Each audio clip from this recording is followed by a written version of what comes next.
A very warm welcome to the fourth edition of the Economic Times Healthcare Leaders Summit 2024. I'm Apurva Shukla, and right now I've been joined by Mr. Raj Bhaskar, who's the Access Lead from Takeda. Hi, Raj. Hello, how are you? I'm doing good. How are you doing? Thank you.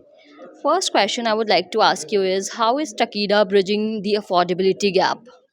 Thank you. That's a great question, very relevant to the premise where we are.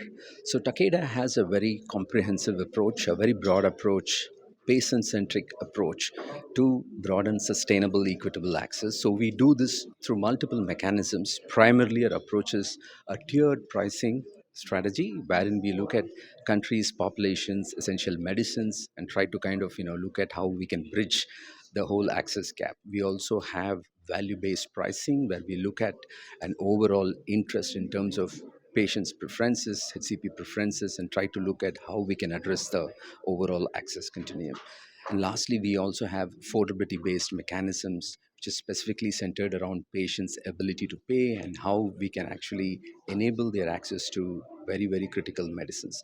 This is our overall concept. It's very holistic. At the same time, it covers our primary intent to broaden access to patients who need our medicines. Thank you. Another question to you, and a very generic one. I want to know how's your overall experience at the summit?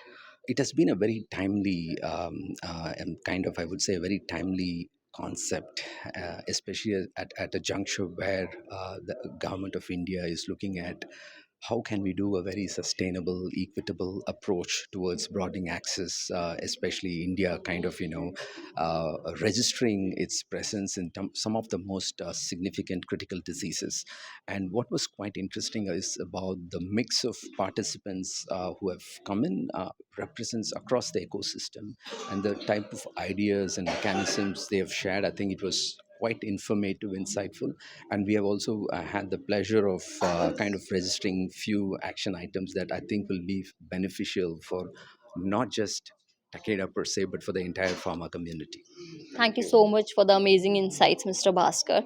Stay tuned to ET Health World social media platforms to know more about what's happening right here at this event.